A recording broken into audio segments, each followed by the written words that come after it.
حضرت خالد بن ولید رضی اللہ تعالیٰ عنہ کو فوج کے سپہ سالار سے ایک عام سپاہی بنانے میں کیا حکمت تھی، تو آئیے جانتے ہیں۔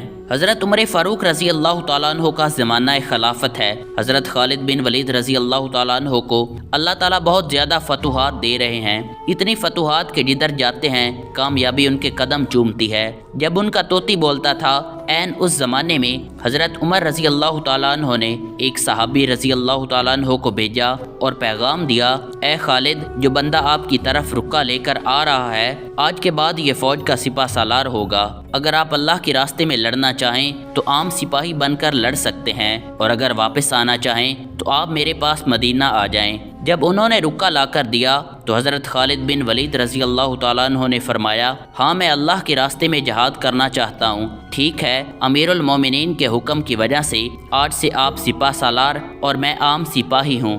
کسی نے خالد بن ولید رضی اللہ تعالیٰ عنہ سے پوچھا، حضرت آپ فوج کے سپہ سالار تھے اور بغیر کسی خاص وجہ کے امیر المومنین نے آپ کو ایک رکا بھیجا اور آپ عام سپاہی بن کر لڑنے لگے، آپ کو ایسا کرنا مشکل نہیں لگا؟ تو انہوں نے فرمایا، مجھے تو کچھ مشکل نہیں لگا، اس لیے کہ جب میں سپہ سالار بن کر لڑ رہا تھا تو اس وقت جس ذات کو راضی کرنے کے لیے یہ عمل کر رہا تھا، اب عام سپاہی کی حیثیت سے لڑتے ہوئے بھی میں اسی ذات کو راضی کرنے کے لیے عمل کر رہا ہوں، اس لیے مجھے کوئی فرق نہیں پڑا۔ کسی نے حضرت عمر رضی اللہ تعالیٰ عنہ سے پوچھا، اے امیر المومنین، آپ نے اس عمل سے امت کو اتنے بڑے جرنیل سے کیوں محروم کر دیا؟ تو حضرت عمر رضی اللہ تعالیٰ عنہ نے فرمایا، میں نے امت کو جرنیل سے تو محروم کر دیا، مگر میں نے امت کا ایمان بھی بچا لیا۔ حضرت وہ کیسے؟ فرمایا، خالد بن ولید رضی اللہ تعالیٰ عنہ کے ہاتھ پر اللہ تعالیٰ اتنی فتوحات دے رہے تھے کہ عام فوجیوں کے دل میں یہ بات آ رہی تھی کہ خالد جدھر جائے گا